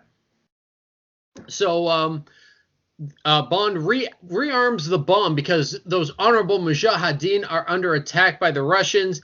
He drops the bomb on the Russians, destroying a bridge that I'm sure those Mujahideen desperately need. Right. But it gives the Mujahideen some ideas, like, hey, foreigners dropping things on, structures. Like, we could use that. And then they see Bond jettison the plane. They watch the plane fly into the cliff, and they go, "Wait a minute. Yeah, that's a good idea." Osama, write that down. Yeah. Take some notes, you little scamp. He muscles his hair. Like, get out of here, Osama. You crazy kid. Okay. Hindsight's beautiful. So eventually Bond and Kara do have to abandon the plane, though, because they're running out of fuel. And as Bond puts it, there's nowhere to land, even though it's like, but look. That road. Yeah, it's like you couldn't land there. But desert, basically. Yeah. But I do like the scene where they have to how they get out of the plane using that Jeep. Yeah. Timothy Dalton actually did that stunt. Did he? Yes. It looked really dangerous. Like the height they fall in I mean, sure it was safe, but they fall out of that Jeep and hit the ground pretty hard. It looked pretty good. And he wanted to do that stunt, and they watched the plane crash, and then Bond's like, "Hey, we're only like a couple hundred miles from Karachi. We can just make dinner." I know a nice little restaurant in Karachi. We can just make dinner. That's and then I'll get a yacht Karachi. Cute line. I once knew a girl from Karachi. Let me say, the stories about her were greatly exaggerated.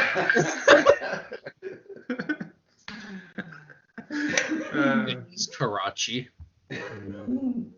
And now all we have left is the scene with Jodan Baker. We have the epic showdown. Ladies and gentlemen, place your bets. We have got Timothy Dalton playing James Bond versus Brad Whitaker, played by Sir Jodan Baker. Sir Jodan Baker, yeah. Oh my God! Like at a Kentucky truck stop. Yeah. This is the literal clash of the Titans, because this is the weird thing. Bond breaks into Whitaker's compound, and Whitaker is playing with his toys, playing with his models, kind of like a little kid. And Bond notes like, "Hey, that's not how the battle went, you idiot." And Whitaker's just like, "I'm doing it how I would have done it." No, sir, I did not see you playing with your dolls again. Yeah, it's like Dark Helmet. Hey, they did come out the same year. Yeah, that's true. That's funny. So basically, a fight ensues between Bond and Whitaker, but it's a gun battle. Bond only decides to keep 8 rounds of bullets on him, while Whitaker's got like a super duper gun that like carries 80. And this also is not a great scene for Bond, because it's clear that Whitaker's got a shield around his face, with this gun. It's like, Bond, go for the gut. Look for that. You see that stomach? How it's why don't you aim for that? There's plenty of it. Yeah, it's Joe Don Baker. Like, he could have his whole top half covered and he's still 80% exposed. Like, there's plenty of target on Mr. Baker. So instead, Bond uses his English ingenuity, plants the keyring finder on a statue of Wellington, and as Whitaker approaches it, he uses the explosive charge via the wolf whistle, and that kills Brad Whitaker. He falls on a set of Waterloo, and as Bond puts it, he met his Waterloo. Yeah, pretty on the nose quip there. It's like, yes. Met his Waterloo because he fell on Waterloo, and Waterloo is where Napoleon died. It's very obvious. But he dies because the statue falls on him? The statue falls on him. And he falls through the glass. It's like, I suppose it's both. It didn't look like it was enough to kill a guy. Well, maybe the explosive charge did that. Maybe he happened to have a massive coronary heart attack right as it happened. Maybe he got fixed by one of his little dolls or something. Maybe, yeah. Maybe he got like a General Ambrose Burnside in the lung. I knew I shouldn't have eaten 5 McRibs today. Yeah. This was a bad time to go on a diet. No, it was 1987. It was McDLT's. And the movie doesn't end with Bond banging in a boat. No. Surprisingly. In fact, Wasn't there in the middle? He already did that. Did he? Oh, well, in the opening, sure. Right. Yeah, but usually they end that way. Yeah. That happens a lot at the end. Yeah. Subverting your expectations. This is directed by Ryan Johnson. Yeah. So the movie ends. Cara is a star. Cara is a star performer with her cello in like wherever, but M's there, General Gogol's there, even the Mujahideen. Well, they were late for the performance, unfortunately. As they put it, we had some trouble at the airport. Can you imagine it's they were playing that won't be the last time. Oh God, yeah. And Cameron asks, "Oh, where's James?" And M says, "Unhappily, he's on assignment abroad." And it turns out, no, James is not on assignment abroad. He's just in Kara's dressing room because he's about to have his own assignment on that broad. Mm-hmm. That ends The Living Daylights. Living Daylights was a success. Shot on a budget of $40 million. It made $191 million at the box office. 1987. That's pretty good. Yeah. Pretty good. It received positive reviews who enjoyed the more serious tone for it, but some criticized the lack of humor. But you know what? I thought that, like, for the most part, it was humorous enough. There was. It's not completely lacking humor like the Craig movies. I think the Craig movies have almost no humor in them at all, which I don't. I love those movies, but there's still jokes. There's quips. There's lines. There's a little bit lighthearted moments. But like if you compare it to the Roger Moore Bond era, yeah, it's a lot more serious. So that's probably what they were getting at. But I guess we'll just wrap up our thoughts on the movie. To me, Living Daylights kind of sits at the middle of the pack. There's not a whole lot in it I find very memorable. The plane stunt is great, but other than that, and like the historical footnote that of the Afghani freedom fighters and stuff like that aged pretty poorly. But other than that, I don't want to say it's forgettable. It's just not super memorable. I would put it like right in the middle of the pack. It's not bad by any means, but it's not great. I guess if I would rate it out of 10, I'd say maybe a 6.5. I like Timothy Dalton. I think for his first outing as Bond, he did a great job. I think Miriam Daba was a good Bond girl. She was. I think she's very beautiful, and she's also does that other thing that good Bond girls need to do is she needs to help James with his mission. And at the end of the film, she really came into her own and was. And I don't know if she was totally vital to his success. I guess she convinced the freedom fighters to help him. So there is that.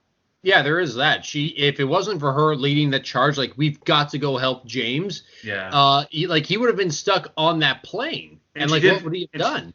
And she did fly the plane when Bond was fighting the assassin Necro. So yeah, she helped him a lot. So I think she's not the most memorable Bond girl, but she's perfectly serviceable and fine. Yeah, not a movie I rewatch a lot, but middle of the road for me. Bubs? Not one of the most exciting ones. I will agree with like a lot of the positives on that. A nice, competent Bond girl is a plus. Mm-hmm. Some good stunts, but I don't know. It dragged in some places for me. It felt like, I don't know if I want to say phoning it in, but it felt like they were trying to get their new footing, trying to get away from the Roger Moore stuff, and it didn't feel like it all landed for me. It was like, okay, it's a good first attempt, but let's see what the next one is. Mm-hmm. So yeah, it was decent enough, but a lot of it was just like, I don't care. This plot's not that interesting. You don't have a lot of the cool gadgets. It was missing some humor. It was a serviceable action movie, but I don't know. I wouldn't put it in my top 10 Bonds for sure. I also thought the plot was one of the more complicated and hard to follow. And it wasn't even that interesting. No, and there's like unnecessary stuff, like the whole thing about Whitaker using selling or trading weapons for opium, right. And then like that was not necessary. And then there's the whole thing with the diamonds. Like suddenly it's introduced that they're trading diamonds. Like, but you have the opium. But then Pushkin also said that Koskov misappropriated Russian Soviet funds to buy weapons. So is it the opium? Is it the diamonds? Is it the Russian money? Is it all three? It's just overly complicated. Was the money used to buy the diamonds, or were the diamonds stolen or smuggled? And then they used that to buy the drugs to buy the guns. Is that how? I don't know. Like, yeah. I'm not saying it doesn't make sense. I'm sure there is an explanation, but it's just too much in there to muddy Too much to get to an answer that really wasn't that interesting and complex to begin with. Like, okay, so in the bottom line, drugs for guns. That's where it all ends. It's like, so all that other complicated stuff and nonsense and all that was essentially to get to drugs for guns. Like, okay. Yeah, it's just overly complicated, I find. Yeah. Schweitzer, what do you think? I really enjoy this one, but I will say what really stops it from being a perfect Bond movie is that towards the end, like with the diamonds, and like it's like, wait a minute, like it gets a bit too convoluted. I just thought, you know what, you could have just kept this simple. Instead, like just have it be that Koskov is this. He's trying to play the British against the not against the KGB, but more against Pushkin, so that he can advance to power. Mm-hmm. And like play the British against themselves, basically, so that now he can take a more hard-edged approach to because maybe all the stuff that he wanted to do or what he said that Pushkin wanted to do against the British with Schmiert Spionum, maybe that's what he actually wanted to do. The other thing that kind of threw me off, because I thought they said at some point, weren't they buying the guns, the weapons to fight in Afghanistan, the Mujahideen? Was that not what they were getting the weapons for? I assumed so. So the Mujahideen are selling drugs to the Americans to buy guns that they're going to turn around and use on the Mujahideen anyway. So is Whitaker selling to both sides? Is that? I think he was I thought he was selling primarily to the Russians.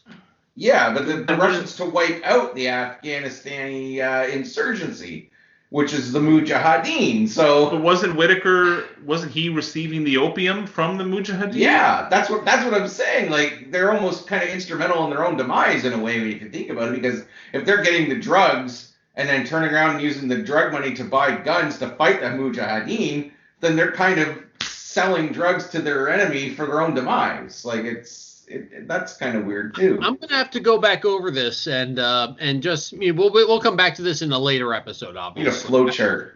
Yes, but I think suffice to say the plot was much more complicated than it needed to be. Yeah, definitely more than it needed to be. If you're going to have that complicated of a plot, then the payoff should be more than just drugs for guns. Yeah. Also, I gotta say, like I don't know if you guys watch the end credits.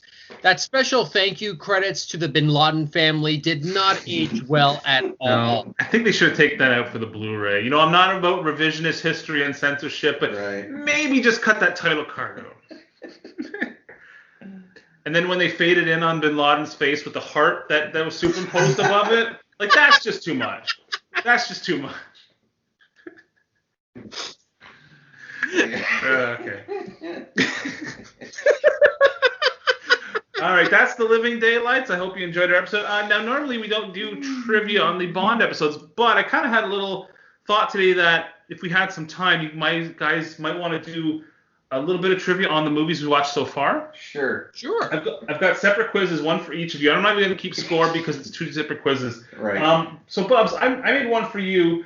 I want to see how much you remember these movies. Oh, you've seen a lot of them by now. We're over halfway through our Bond. More than halfway through. Yeah. So I've got quick 1 or 2 sentence descriptions of a scene, a pivotal scene from every one of the Bond movies, one from each of the movies we've watched so far. Okay. You tell me which movie it's from. Oh boy. Okay. Okay. Yep. Ready? Sure. Number 1. Bond destroys Kananga's poppy fields in San Monique, rescuing Solitaire from Baron Samedi's voodoo ritual in the process. Schweitzer's going to be I tearing wish his I hair had a out. list of the movies in front of me to actually see the names of the movies because I'm trying to remember them all. Think of Live and Let Die. Live and Let Die. Very good. Thanks for the hint. I can know the music. James Bond and Honey Rider hide from a tank disguised as a fire-breathing dragon circling the beach. Ooh. Oh, that's the one with Lazenby. What's the name of that one though? Is that Diamonds Are Forever? No. Oh. That's not the one with Lazenby either. Oh, well, never mind then. Dr. No. The Okay. first one, Dr. I No. thought there was one with Lazenby on the beach. I don't think I've never seen. Okay. That movie opens on a scene on the beach. Right. But anyway, driving a Lotus Esprit, Bond and Anya Amasova escape Stromberg's goons, culminating in the Esprit turning into a submarine, allowing the pair to make the slip underwater.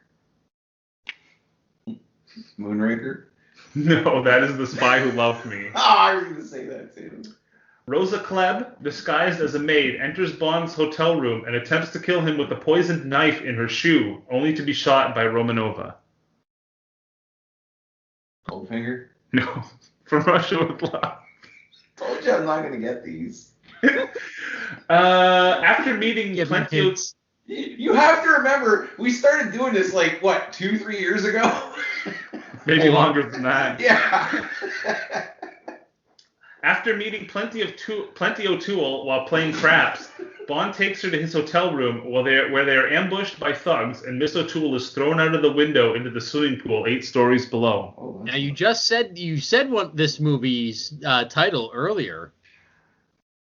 It seems so long ago, like it was forever ago. Okay, that's a little too much. Obviously, that one's Diamonds Are Forever. Yes, Diamonds Are Forever. Yeah. Bond poses as genealogist Hilary Bray in order to find Blofeld at his allergy research station in the Swiss Alps, where he meets 12 women known as the Angels of Death. Oh, I remember that movie, but I don't remember which one it was. I want to say Dr. No One. No, Man with a Golden Gun, right? Ah, it's the Lazenby one. Oh, yeah. I forget the name of it. Jesus Christ. Do you actually watch these movies, or do you just read Wikipedia before each episode? No, I told you I was not a huge chick. I watched the movies that are not sticking with These are pretty broad scenes, too. Sorry.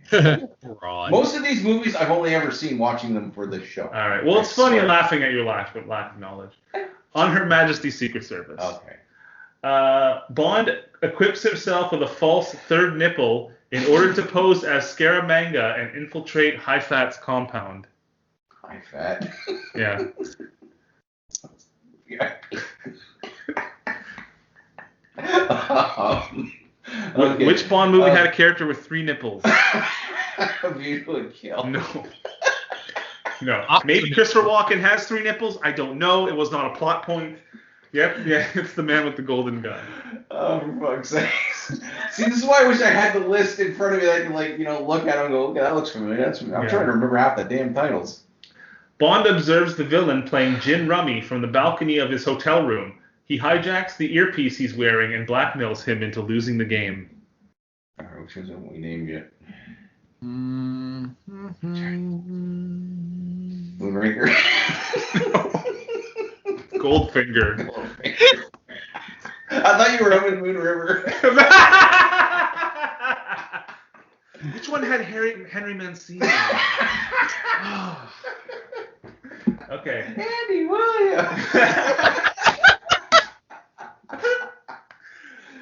Okay. Only 6 more left. Okay. Let's try to get through this. Nine. An RAF jet carrying atomic bombs is forced to land in the ocean and hidden, later to be used to extort 100 million pounds from NATO. Hidden in the ocean. Oh, what's left? You might have mentioned it already. Well, I know it's not Moonraker because that one's in space. That one's in space. The Man with the Golden Gun. No, it's Thunderball. Oh, I like that one. In a half-assed assassination attempt, Suga sabotages the centrifugal training machine containing Bond to try to kill him with excessive G-force. Okay, this one's got to be Moonraker. That's Moonraker. Yes. They use that to go to space. Very good. Yes.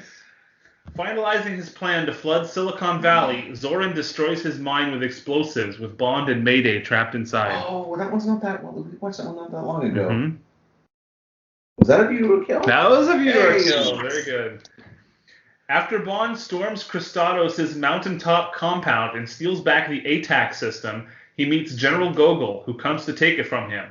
Bond throws the ATAC off the mountain, declaring détente. I remember that one now, too.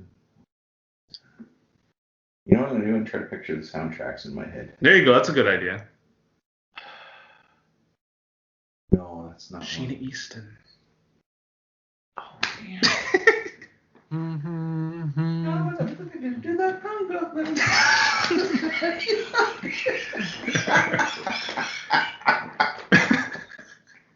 Three, 2, 1. I don't remember. For your eyes only. Oh, yeah. The film opens with 009 being hunted and killed while wearing a clown suit and carrying a counterfeit Fabergé egg. I'll put that on the back of the box. There's only 2 Bond movies where there's clowns in it, so you can pick one of the 2. God. Die Another Day. No. No, that one was full of clowns. I'm That's- just joking. I know it's not Die Another Day. No, we haven't watched that one yet. What the fuck? Haven't we watched yet?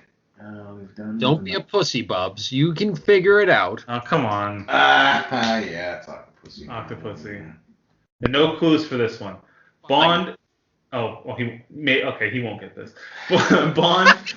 Bond, scouting for the cargo ship Ningpo, searches the Japanese coastline in Little Nelly, a small aircraft developed by Q Branch. Oh, is this the one where Sean Connery goes his Japanese face? Yes, very much so. Yes. Hi, Oh, Bonsan. Okay. I'm trying to discuss. It's one of the early ones. Mr. Connery. It's not Dr. No, it's not called. I don't think you've mentioned this one yet. No, I probably haven't. Think of Nancy Sinatra. Oh, which one did she do? She did a few.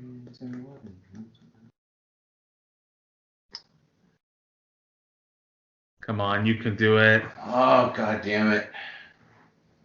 I can picture her naked. 3, 2, 1. Oh, You gotta move on. I know. You only live twice. oh, Yes. All right. good god. Good thing we didn't keep score. Well, good thing it's easy to add. It's not. Schweitzer gets a totally different quiz, so we're not That's even competing. fine. I'm sure he'll kill it. Well, we'll see. Schweitzer, yours is I have taken from each of the movies we've watched so far, I've taken a post-kill quip from Bond, and you tell me which nice. movie the quip comes from, okay? Ooh, okay. This is fun. I like this one. Okay. And hey, after Schweitzer guesses, if you want to guess, Bubs. Well, I go probably for won't that. get them, but I like the idea, the concept of Yeah. this. It's pretty good. Okay, Schweitzer. He had a lot of guts. He had a lot of guts. Oh, On Her Majesty's Secret Service. That is correct. Very good. Wow. After the skiing thug falls into the snowblower. Next one. Just Being Disarming, darling. Live and Let Die. Live and Let Die is correct. He Blew a Fuse. Goldfinger. Goldfinger is correct. Play it again, Sam. Moonraker. Moonraker, very good. You got it. Well, he certainly left with his tail between his legs. Or with his tails between his legs, sorry. Diamonds Are Forever. Diamonds Are Forever. Well, what's the correct. context of that one?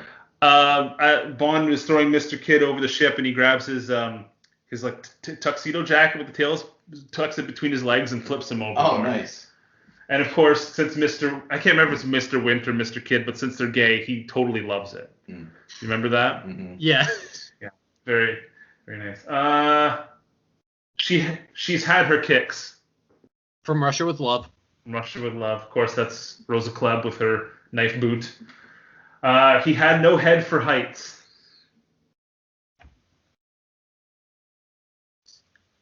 For Your Eyes Only?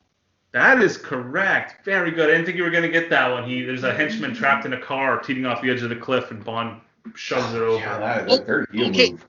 Yeah, See, definitely. I couldn't remember the scene. I thought it was maybe like from when Bond was climbing up that mountain. Oh, no, that's a good guess as well. There's never a cab when you want one. A View to a Kill. View to a Kill. Very good. This one's a little bit of a cheat because it's not after a kill, but I don't think there's any post-kill quips in this movie. So, speak now or forever hold your peace.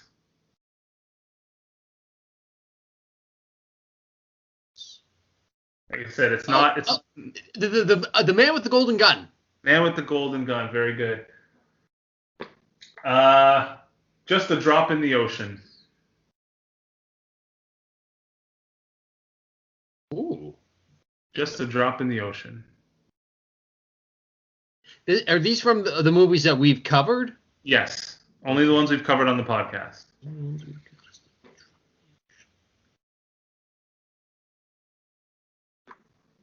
I'm going to guess Octopussy.